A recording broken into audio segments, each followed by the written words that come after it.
The Strengthening Communities podcast is brought to you by Access Services. Join us as we talk with Marissa McCaverkin, the director of our Bucks Life program. Mike, it's good to see you, as always, and we're back. We're part of the way through our 50th anniversary year. We just had our annual employee luncheon, which was a big affair. How many hundreds? There were several hundred people there. We were up at the Steel Stacks in Bethlehem. It was a really good time for everybody to get together. And then it sort of was another moment in our thinking back about 50 years of Access Services and the impact that we've been able to make on people that we've served, on employees, on staff, on the community itself. And so it's great to be back here to talk some more and to talk with you, Marissa. This is such a cool moment. You have quite a story with us, and we were just talking about how there was the fine print said you were going to come back, and you did. So we're really grateful that you've done that, and we're looking forward to talking with you together today. And the only other thing of note is that Mike and I both left our podcast mugs elsewhere. So we're going to be drinking out of paper cups today during our interview, but we'll be back next month with the podcast mugs. I squirreled mine away. I put mine away somewhere so I wouldn't lose it. Now I don't remember where I put it. So that's what happens when you throw yourself off. You're like, I don't want to lose it, so I'm going to put it here. Right. And then you're of course I'll remember it. Yeah. And you can find everything else that you've lost because you lost them unintentionally. But the thing that you placed somewhere. Yeah. Yeah, we're very, very happy to have Marissa with us today. And to follow up on that luncheon, it was a great kind of reminder of where Access Services has come and where we are. We celebrated a lot of people that have different perspectives on the growth of Access. And that was really cool to see, to have everybody together. Like you said, a couple hundred people in one space to celebrate the work that we've done, the work that we're doing. And Marissa is part of that conversation of the work that we have done in the past and the work we're currently doing. So if we want to start by Marissa introducing yourself and telling us about your role here. Awesome. Yeah, it's an honor. Thank you for inviting me on here, letting me join the conversation. So my name is Marissa McCaverkin. I'm the director of our Bucks County Life program here at Access Services. And I've been in the role now, actually, tomorrow will be my 1 year. Oh, nice. See, it's all timely. Yeah, cool. Yeah. And just a little bit about me. So I have been in the field now over a decade. It's been 11 years. Started out actually being served by Access Services in the TIP program when I was 20. I was one of the second youth to be introduced to the program. Yeah, so it's definitely a full circle. I feel like every day I look and I'm like, especially at the luncheon, just to hear the history of Access, but also to be a part of that, being served and then now being able to be a part of the team again. It's just truly like, I can't put it into words, how awesome that feels. And that's been, I think, one of the themes of even going back to last season's podcast of the capacity to support others through the lens of being supported and served, and having that desire to give back and kind of appreciate what you've received and then want to give that forward to others through the shared lens. And now through the leadership scope at Bucks Life, where you're returning to a program where you were a part of that program before, now you're leading that program in some creative new direction. So that's super exciting to see. Yeah. And we've talked about just to piggyback on that, Mike, we've really talked about sort of the ripple effect of, when we start helping people, we're creating space for people to find their gifts and help others. We're creating space in the community for people to join us and help their neighbors, help the folks that we're serving or that we're trying to serve, to help our staff. This is really about, at the end of the day, how do we make our community stronger And this year, because of the 50th, we're really focusing a lot on what's the impact of it. Like not only what are the services that we do, but what are the impact of those services. And so, again, it's cool because Marissa, you intersect with that impacting in a couple of different ways. So, maybe Marissa, just talk a little bit about when you were receiving services as one of the original the original few of the program when we were an infant program, a baby program. I tell people, like, because I've been here long enough that I've been in the delivery room of lots of the programs that we have. A bright 9-pound baby program comes out, and then we start it up. And so you were part of those original days. So how was that impactful to you? Like, what was that about? Oh, wow. I feel like each chapter throughout my journey, especially this chapter coming back to Access, and as Mike said, in this new creative lens in a leadership capacity, when I reflect back to who I was over that decade ago, when I was once served by Access, by the TIP program, and being kind of the OG, one of the OGs of TIP, we were just kind of figuring it out. Like, I was learning with TIP what this program, the impact that it could bring to youth like me. And that was really cool to be a part of something like that. For the first time, there was a program that was available to young people like myself who was often, and is still often, looked at possibly becoming a statistic of their own circumstances. And that to me was a driving force of, while being in TIP, that they gave me that ability to see that I didn't have to be a statistic based on my circumstances, that I could be, as Mike said, and Mark, you say, I could give back. I could make something meaningful out of really crappy circumstances that I've gone through, and let other youth know that they get to determine their path. And they have young people like the TIP facilitators and a program backing them. We work with a lot of youth in the system who don't have that support net. And I didn't have that. I was one of those youth who didn't have relationships with my biological parents, and really struggled with forming healthy relationships. And TIP gave me the opportunity to see that I could still do that as early as 20. I could still figure out how to navigate making healthy relationships, meeting healthy adults. Does that make sense? Yeah, it does. Yeah, it really does. Mike, you talk a lot, and I think it's piggybacking with this.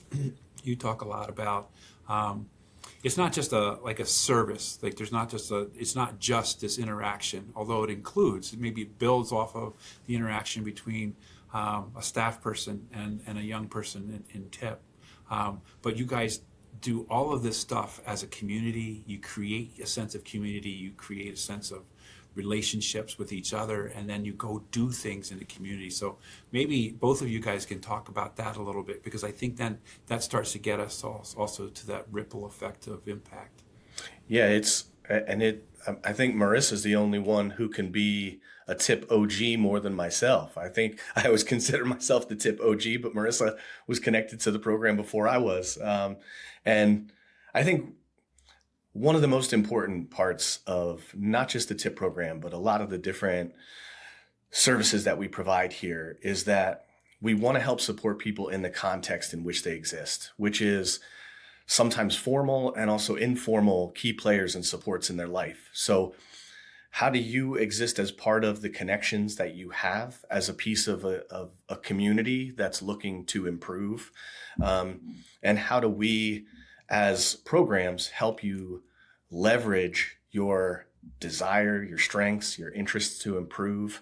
And I think one of the most important things about TIP is not just our capacity to help, but our belief that people will succeed. So we believe that everybody shows up with us that are gifts unique that they have to offer to the community, to the people around them. If you show up with a belief in people and a curiosity to learn about them, like the dialogue will follow, the conversations will happen, the progress will be made. And then you'll be able to look back and say, here's what we've achieved over this time if you're consistently showing up with this mindset. And that's how Marissa has always shown up in every up, and not just in receiving support, but shows up that way throughout the years that I've known her. And sometimes, like Marissa mentioned, it is when the chips are kind of stacked against you, you might not have a lot of people in your corner that believe it's possible for you to achieve. So just that person that's connected to your stuff, and it's a relational support. So it's people helping people. It's not, and I think that's challenging too, because people hear that and like, oh, relational help, and right away you're thinking through boundaries and how do we create that. But people only receive support or service through those that they trust, respect, appreciate, and like. So we have to show up with authentic investment in people and belief that they will succeed. And Marissa's a perfect example of that. Oh, thanks, Mike. I've received services that are clinical, and I will say, the services that, like TIP and peer support even, that bring a relationship piece to it and bring the humanness of, hey, I may not truly understand where you've been and what you're going through, but you can try. You can connect to yourself as a human internally and go, I was 116 and I have felt that loneliness, that hopelessness, and go, you know what, there is more to the other side. Like your story doesn't end here. And just letting that relationship really blossom to be authentic, and help the young person discover that those passions and those desires of what they have. Because for the first time, I was never asked in all of at the time, my 20 years, I was never asked what I wanted. And it wasn't until I entered the TIP program where, for the first time, people were asking me what I wanted. And who was I? And I had to really dig deep and really figure out, like, what those were, because I never had an opportunity. No one ever was curious. I don't think I ever was curious. It was never brought to that surface. Yeah. And it's almost, I'm thinking through like things I want to ask you. Something I don't really know is when you were going through, whether it was your clinical support or support through the TIP program or whatever avenue, did you feel like you had an underlying desire to enter the field, or where did that kind of come into your mindset and kind of drive you towards a career path? It's actually funny. So while I was in high school, I went to a tech school half my day. So for all of I could remember, I knew I wanted to go into the helping profession. I went in and did nursing while I was in high school. So I shadowed at a local hospital. I very quickly learned I didn't love a hospital setting. And I struggled in high school pretty significantly with math. So I was already feeling very like the cards were stacked against me, like I couldn't be a nurse because I didn't have the knowledge and the capacity to pass classes. So I was really at like a fork in the road. When I came to Access, I didn't know where, and I look back, I don't know where I would have been if if TIP didn't show me those paths. I didn't know peer support existed. I didn't know that was even an option until I was in TIP and we started to have conversations where my facilitator was asking me those, like I said, first time questions of, well, where do you see yourself? What do you want to do? What are your passions? And she really helped me dig deep. And it was when we were digging deep in those conversations and when I was around other youth in the program that I found this desire to enter the field. Like I felt like that was the first time I saw my purpose. Was seeing the impact, seeing the impact of how relationships and letting other youth know you're not alone, based on my experience, different or the same. That was like that moment where I was like, I could see myself being here for a long time. That's great. That's really cool. And what you're both talking about this. When I talk about engagement, like there's relational engagement, we talked about that. Mike, you were talking a lot about that. Marissa, you were talking about feeling that connection with somebody in the program. And then there's also this sort of motivational direction, the idea that I suddenly, or I at some point discover that I have some agency in my own life. Like I can do some things. There's things we can't do for other people. We can't actually fix them. And so what we do is we connect with them, and then we try to create some space for them to sort of grow into who are, like you said, Marissa, who am I, and what do I want?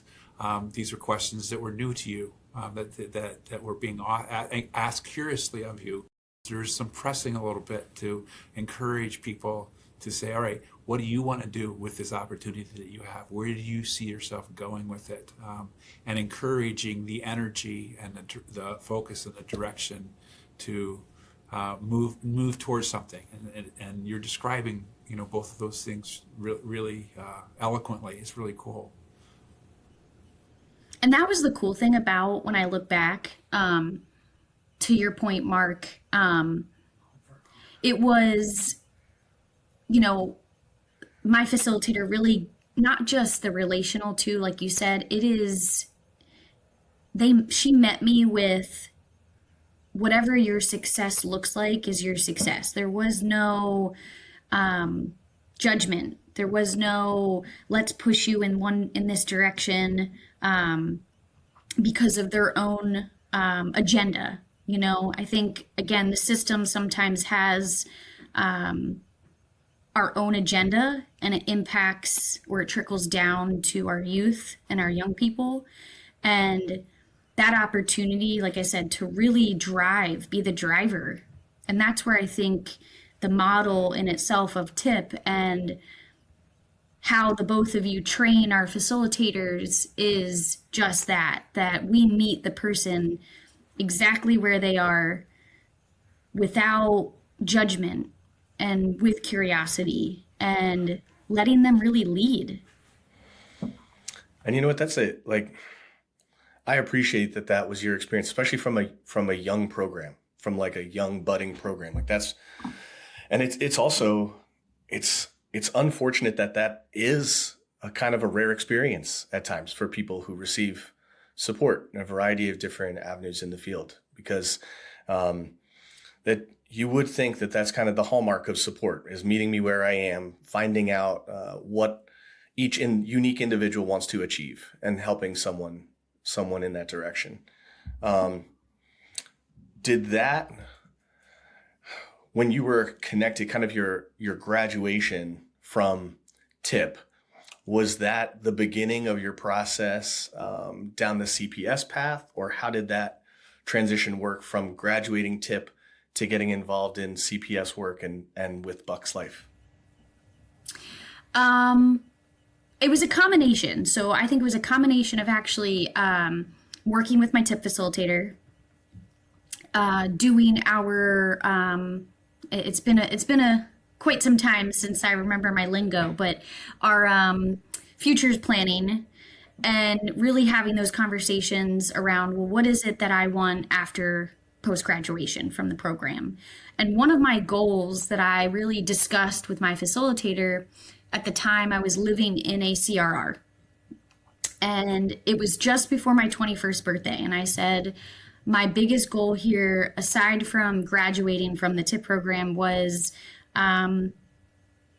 working full time. I didn't want to have to lean on the system anymore. I wanted to be a contributing member and a productive person. And I really wanted to, like I said, wake up in the morning and feel like I had a purpose, because I knew for myself where my internal struggles really were was I had a hard time waking up in the morning and seeing why I was here. Because of the things I had gone through, I questioned my existence. I questioned how was I going to move in the world, and what was going to be my footprint. And it was in having conversations with the facilitators and futures planning, but also attending what's called a My Life group that used to happen pre-COVID. And it's actually in partnership with Magellan. It stands for Magellan Youth Leaders Inspiring Future Empowerment. And that was a place where I met other youth like myself, other young individuals who were also in the foster care system, who also had similar challenges around navigating parental relationships, family relationships, what these people looked like in our lives and how they were going to interact with us. And so when I was having conversations and I was attending the My Life meetings, that's where I discovered CPS with the facilitator, and that this existed. And I got to actually, I feel like, do peer support informally at My Life and at our TIP group events, because I don't really like to toot my own horn, but one of my gifts I feel like I've learned throughout the years through my experience is an ability to connect to people, and not just by like connecting through my own story, but allowing someone the space to share. And that, I think, is how I try to do my work. I try to lean very heavily into giving anyone I come in contact with the space to just be themselves, that safety, because I never had it. And I learned that a lot through my facilitator. You know, she created a space where I could feel safe. And so I really tried to model that, and I continue to try to model that in the type of work that I do. But to answer your question, Mike, I feel like peer support came, learning that was available to me and that it could be a career was a pivotal moment in my journey, because I said, okay, this is where I'm going to go all in. This is where I know I'm going to make an impact, whether I know it or not, because I think we all in this field plant seeds of hope. And if I can leave someone better than I met them the day before, I feel like if I left the world early, that's my motto, is I know I left it better than I came. So Yeah, it's really cool the way you've described it. And just for our people in our audience who might not know all the alphabet soup, CPS is Certified Peer Specialist, and that's a sort of a formal way to provide peer support. But you were also describing, I think, what you had experienced, which was that people had listened to you and that was helpful to you. They'd been curious with you, they had been relational with you, and so you were starting, and you mentioned if I hadn't become a peer specialist, I still would have been doing some sort of peer support, because you're giving back in the way that you've learned, and that was sort of informal. And then you found out, oh, there's a whole job for this, and it can be a career path. And you were describing it, My Life, like that you started to interact with people and hang out with them, and that peerness was happening, that support was happening in a mutual and informal way. And then that just led pretty naturally to your saying, oh, I could actually do this. I think I'm good at it. And you're right, you are. But that the discovery, that process of discovery is really cool. And I think it was cool because Access actually saw the potential in me. TIP saw the potential in me, which is, again, in itself, what I think has led me down this path of continuously giving back to my community and staying in this field, is that Access also saw the potential because they gave me an opportunity, to go back to Mike's original question was, they gave me the opportunity to not just be served, but then to be hired and to be working on the tip team and to be working in our Bucks Life team. And both worlds were able to collide. And I was able to use what I had learned from the tip program and really implement that into working with Access, working with the tip program and the Bucks Life program. And that's exactly, it's so cool to hear you talk about it, because that's ultimately the goal, is like there's probably skills and things that your facilitator helped you build, but it was more about like removing all the other noise and helping you see this is who I am. I'm good at sitting with someone and giving them the space to be themselves. And then is there a career path for that? Because that's a valuable skill. Turns out there's a huge career path, and it requires a couple steps. Like now you're still moving through it. We all are. But that's the cool part, is like, it wasn't about a specific skill set that we had to help build or anything. It was about removing all the other noise that allows you to be your unique self with your natural skill set and your desire to achieve. And then it's like, yeah, we're almost just sweeping off the path. Like it exists. We're just clearing the way so that you can do your thing. So,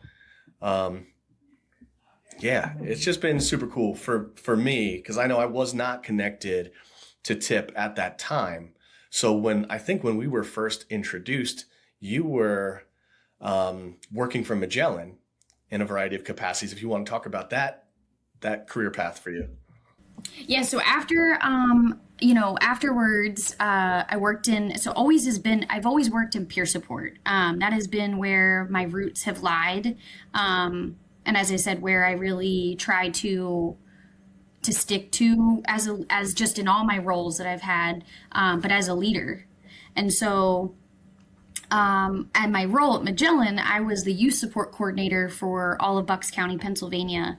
And I was there able to do a lot of coordination for families, but specifically youth and young adults.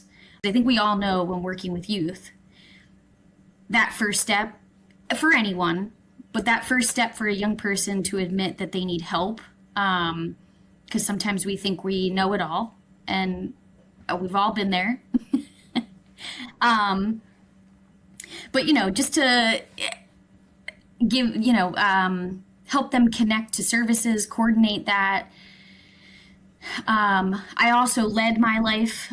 So again, I had a lot of full circle moments throughout my journey, being able to work for Bucks Life, being able to work for TIP, being able to lead the My Life group in my role at Magellan.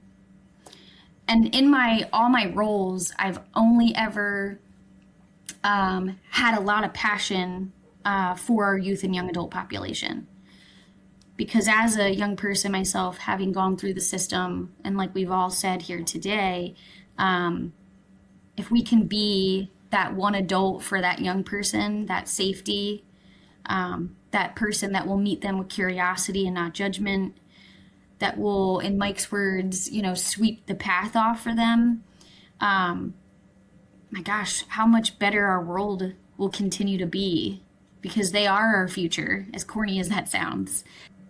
I'm a grandparent now, so I say that, that I look at young people, I'm like, you are the future. And frankly, we're not sure what we're doing out here. So it's good that we have young people that are going to take up, we can hand the keys to the car over to. So that's cool. Yeah. Yeah, and quite literally, we were your future here at Access Services. We are. So it turns out you follow that path long enough and it does become the future. And that's a cool, I think we probably, the three of us, and it's kind of been the thread through all of the podcasts that we've done, is like, it starts with a passion to support other people, a passion to support the community. And then even if an avenue doesn't exist, you just keep doing that until you form your own avenue, or it turns out people recognize there was a gap there that you're actually filling. I think it's just your capacity through that time, because that was my introduction to you, was at some of those youth events where Tip had some youth from the program that was coming and meeting with you in a different capacity. And I know that we talked about, like, you were clearly a leader in that space, like not just through your advocacy, but through like my lens is seeing you like as a young person leading those things, where all the other, the grown-ups, the older folks in the room are looking to you to say, like, Marissa, how do we actually do this thing? So that's when I saw, I'm like, it's not leadership potential, it's leading regardless of title in this space. So people are just looking to you. So sometimes, whether or not you're appointed leadership, you just turn around and you're like, holy cow, I got a bunch of followers. That makes you a leader. So whether or not you've been appointed, which now you are, which is just great to have you return to the Bucks Life program as the director, which I can't stress how just uniquely challenging that has to be.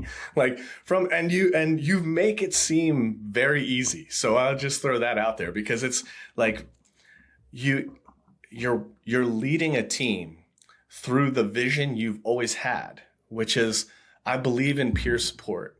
I believe in creating space for people to be themselves. And it turns out that type of person is exactly who we need everybody to look to say, how do we do it? Because like I said, you make it look effortless because it's part of who you are as your authentic self. But there's people that are still looking at you, even outside of Bucks Life and Access Services, in the community, to say, how do I learn how to do that thing? Because that's super important. Just a cool thing to see. That was really very nice very nice to hear. As someone who feels always uncomfortable with compliments, it is, and I'll share really quickly. I came into our office last week, and I had just come back from maternity leave, 2 weeks now. And I came in, my team and I had scheduled team meeting, and, I was having a really rough morning. I dropped my daughter off to daycare, and I'm really having a hard time. And I'm just like, so I come into the office, they're all in there, and I sit on the floor. And I have a floor moment where, I showed a little bit of my vulnerability. And I had a moment where I needed to cry a little bit, and the team sat on the floor with me. And, I think we all really had a moment where, in showing my vulnerability, it opened a door for them to be vulnerable. And it then created another level of trust, another level of authenticity. And I had one of my staff reach out to me later that week and really just thank me for that. And that was interesting, and also really nice to hear that, my vulnerability was taken in a positive way. And I modeled for them that we don't always have to be on, especially when we're in a leadership capacity. Like, it's okay to not know. It's okay to struggle and lean on your team. Yeah. And the thing this is a very powerful story, and the things that I've been, listening to for a couple of minutes now, it just reflects the powerfulness of lived experience. Like, we are all humans, and we all have this lived experience. They're not all identical, but we have these moments where things are hard, or life is hard, we're not sure what to do, or we feel a little lost and we're not sure which direction we're going into. That's part of our shared human experience. And so the whole point of peer support is to create spaces for those things to be experienced together. And also, this is it. This is how we live our lives as humans, and this is how we live them together well.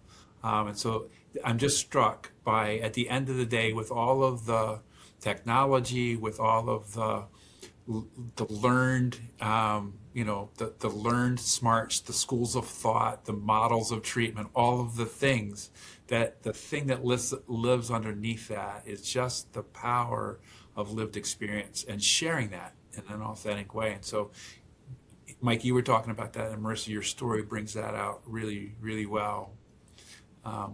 One of the other things I was thinking about as you were talking was just, you talked early on about you woke up in the morning, you weren't sure, like, getting up is hard if you're not sure why you're doing that. And so you talked about finding purpose and finding purpose for yourself, and then saying, how do I move on that? How does this sense of purpose lead me in a direction? But you also have taken on a lot more roles. Like, there was a moment where your role was primarily a person living in a group home. And now you have all of these things. And so I'm just thinking about the richness of your life over time, as just a cool testament to the impact of when we interact with each other in that authentic way. So you're married. You said, I want a job and I want to I want to move out of a group home and live on my, like, you're doing all those things. So you're a mother. You're like all these things now, which are different roles that sometimes when people come to us, they don't experience that depth or richness of having different things that they are and different ways to contribute. So that's just really cool. But I honestly, Mark, and as you were saying that, I wouldn't have all that. I know I give myself credit, but I wouldn't be who I am today and where I am today, truly without TIP, without, the program, without the model, without the facilitator that, helped me really navigate some really difficult questions and really met me with curiosity and like a human. Like, I wasn't less than because I had this diagnosis or I had these experiences. Because like you said, I sit in my office and I look around and I just am in awe of what I have been able to accomplish and what I can accomplish in the future. But most importantly, it's showing other young people that they can do that too. That no matter what they're told, what circumstances they've gone through, that, hey, like, your success is your own. However you want to write that, that is yours. That is no one's pen. That is your own. And letting them know and letting them have that for the first time and being able to see that and be a witness is probably one of the greatest gifts that I have working in this field. Is that when I work with a youth or I work with a family and I see that light, go, oh my gosh, like, I have this power. I'm taking this power back, instead of them feeling like the power has been taken from them and they don't have it. And I think that's hard when you talk about, there's this balance between, we want to empower people to take control of their circumstances, of their life, of their outcomes. We want to say, you're capable of making decisions that can move the needle in a positive direction. And that's very powerful on one hand. And on the other hand, it's also very heavy to sit with someone who's saying, I don't like where I am, and I have to own that that's because of decisions that I've made. And that's where it's a human experience where we say everybody has made decisions that if they could go back, maybe I wouldn't have done it just like this. But we're here in our current capacity, and we have been, to say that's a normal part of the human experience. And what we're going to do is not say our support is going to free you from every decision you wish you didn't make or action that you would have doubled back and changed. But I will help pick you up, we'll dust you off, and we'll see what did we learn from that and how can we maneuver and try different things. So it's something that I see in people all the time, is that the capacity to, it's a heavy weight to take control of your life. And as as people in the field, I know we don't take that lightly, but it's something that we stress to our teams all the time is, even taking control of small decisions is still very powerful. It's the first step to getting where you want to go. I can remember distinctly that moment when I was, again, asked those questions, like, and just having this overwhelming feeling of like, oh, I have no idea. Like, what do you mean? And just kind of like that, oh crap moment. And to your point, Mike, like, yeah, it is, it's a beautiful thing, but it can be the scariest thing. Because I remember sitting when I was in inpatient, and I was there for a good bit before I was transitioned to like a group home. And I remember just like, I cried for a while, for probably the first 2 weeks. Like, I don't belong here. I don't know why I'm here. And I wasn't taking ownership. And it was like the third, fourth weekend before I was going to be transitioned to the group home. And we were talking about like the discharge plan, where was I going to go? What service was I going to be able to connect with? And, it wasn't until I met with the facilitator and I was sitting in this group home, and I thought I was at my darkest and lowest while I was inpatient. It wasn't until I was sitting in the group home where I really felt the loneliest. And I felt like, oh man, this is where I have to either take ownership, take responsibility for my life, or someone else is going to continue to do it. The system will continue to do it. And I just felt like it was really that aha moment and that fork in the road where I was like, if I don't take this, if I don't take the driver's seat and get in there, I'm going to look back when I'm in my 40s, 50s and regret not having taken that power back and not taken that responsibility, because I was looking for someone to save me. And once I stopped looking for someone to save me, it was when it was like this weight lifted off my shoulders. That is so powerful. That is just so good. And as a guy whose 40s and 50s are in the rearview mirror, it's just really good to see, Mike, but also Marissa, just the up and coming folks who are passing that baton on, and sort of keeping these ideas, these values that have always driven us as an organization, but keeping them alive in the spaces, all the spaces where we work. And thank you, Marissa, for coming and for sharing this story. And good luck in all the spaces, the mom space, the wife space, the job space, all the things. It's really good to have you today. It's been great. And same here. I appreciate you both for allowing me to take some space up in your podcast. And I'm grateful to be home. I mean, I say that with sincerity, because we spend a lot of our time working and surrounding ourselves with the people that we do work with. So I started out in TIP, being served in access services, and I had the opportunity, the privilege to work for access services, again, both in the TIP program and the Bucks Life. And then now here I am over a decade, back in a leadership role and home again. And again, it feels just very comfortable. It feels safe. And I'm very grateful for the both of you. We're happy to have you home. Thank you so much for listening to our podcast. We hope that you enjoyed hearing from people who are strengthening our communities every day. Search for and follow us on your preferred streaming platform to hear future episodes.